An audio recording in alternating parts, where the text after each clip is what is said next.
Hi, this is Sue Prentiss, your state senator from District 5.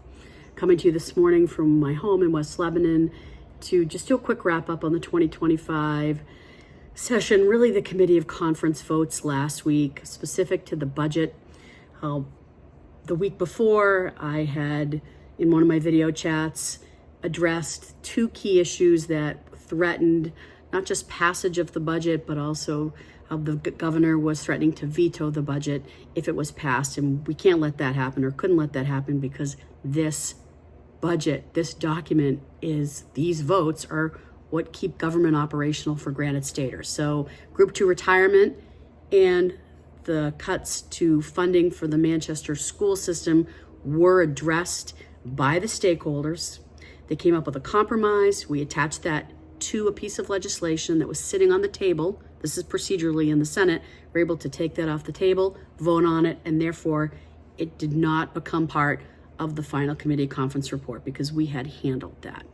So that superseded. So here we are, committee conference report. I did not vote for the final report, as I said that I wasn't going to, because the issues that we did not address, that we did not meet our obligations as a legislature to you, the working families here of the Granite State, remained in that report. Workforce and affordable housing, no dollars made available.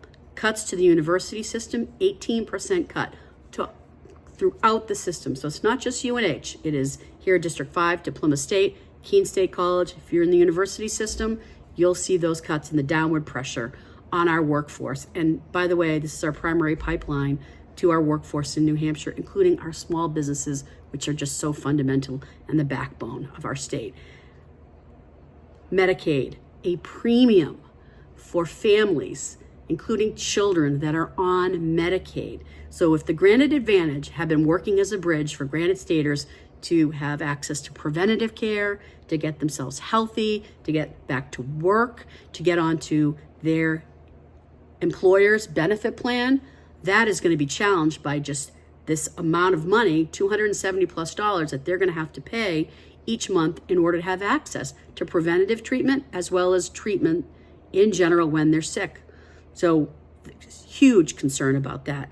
$51 million cut to the back of the budget impacting health and human services in our state. That's our Department of Health and Human Services and their ability to deliver to Granite Staters that are most in need. These are the issues that I've been talking about throughout. These are financial issues that were addressed, or cuts that were made in the budget that was passed.